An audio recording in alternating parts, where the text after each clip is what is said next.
আমেরিকার নবনির্বাচিত president Donald Trump বাংলাদেশের দুইজনকে নিয়ে যে ভোটিং পোল ছেড়েছেন সেটা এখনও চলছে আরও 3 দিন। এখন যখন কথা বলছি, যদি এটাকে একটু কমিয়েও বলি তাহলেও আরও 3 দিন, 21-22 ঘন্টা সময় আছে ভোট দেওয়ার। সে ডোনাল্ড ট্রাম্প আবারও আজকে আরেকটা টুইট করেছেন। সেই ভোটের বেশ ভালো সাড়া পাওয়ার কারণেই এরকম একটা টুইট করা হয়েছে। ওখানে যখন ভোটিং চলছে তখন বাংলাদেশে ভোট কবে হবে, আদতেও ভোট হবে কিনা, সেই আলোচনা শুরু হয়েছে। দর্শক, সেই আলোচনাগুলোই করব এই ভিডিওতে। থাকবেন পলিটিক্স টিভির নিয়মিত আয়োজনে।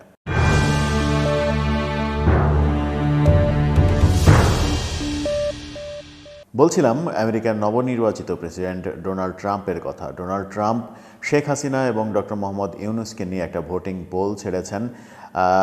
আজকে 1.5 দিন হয়ে গেল, মোট 5 দিনের ভোটিং পোল তিনি ছেড়েছেন।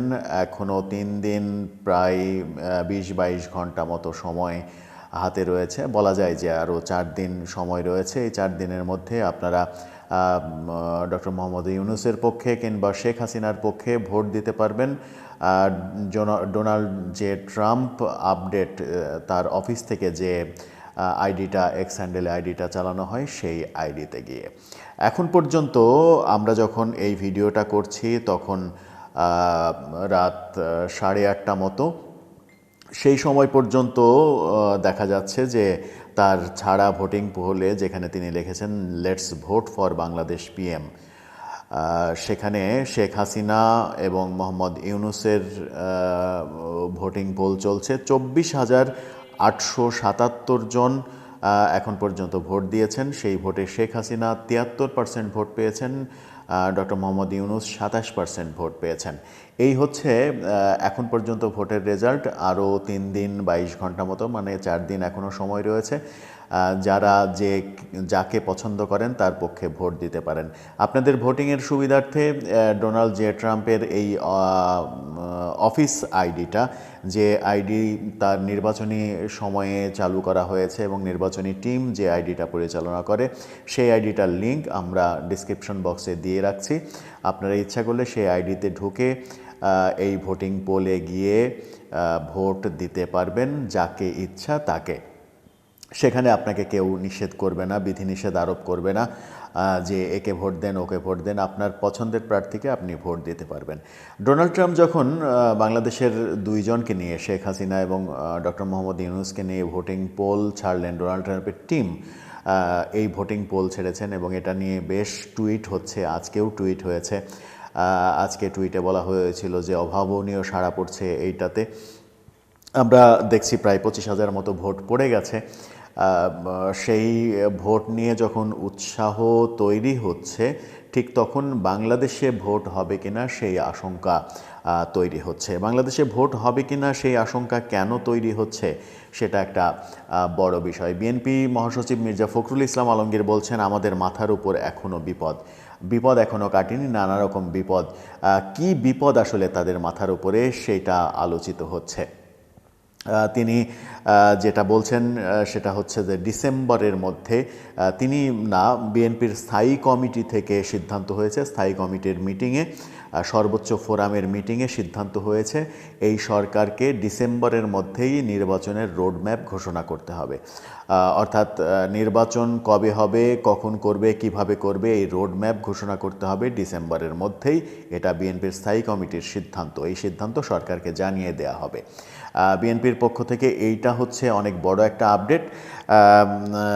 উপদেষ্টা পরিষদ নিয়ে যে সমালোচনা হচ্ছে, সেখানেও বিএনপি বেশ ভীত সন্ত্রস্তই মনে হচ্ছে। উপদেষ্টা পরিষদ নিয়ে এরকম সমালোচনার জন্ম দেয়া উচিত হয় না। উপদেষ্টা নিয়োগের ক্ষেত্রে আরও বেশি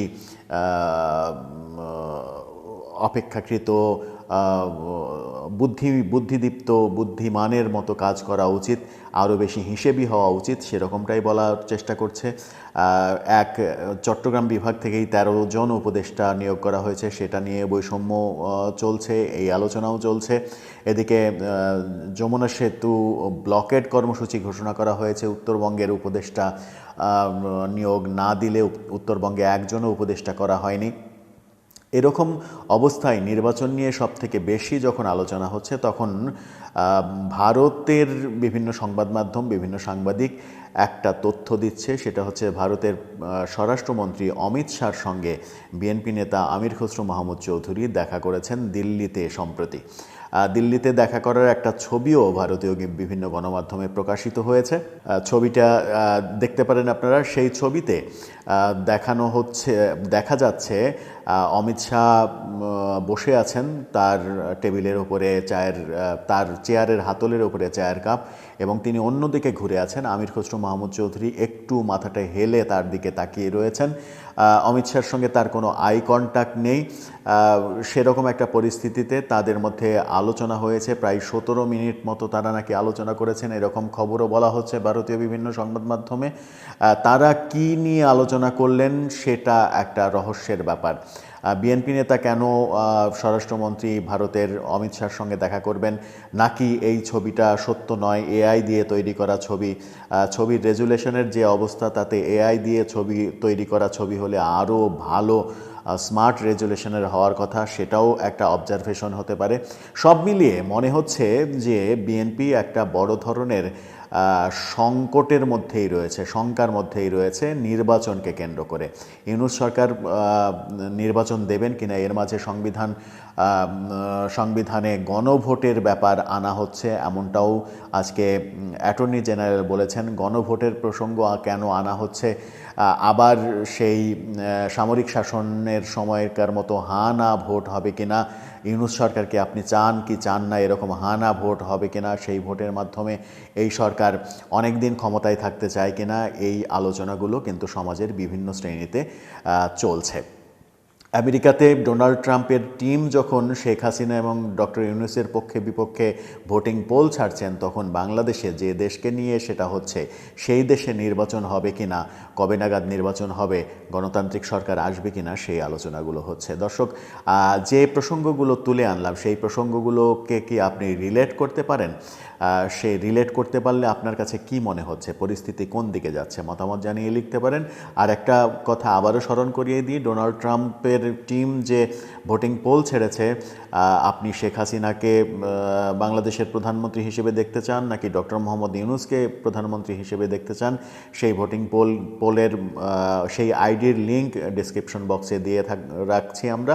আপনারা যাকে ইচ্ছা তাকে ভোট দিতে পারেন, আপনার সমর্থন ব্যক্ত করতে পারেন। আজকের মতো বিদায়।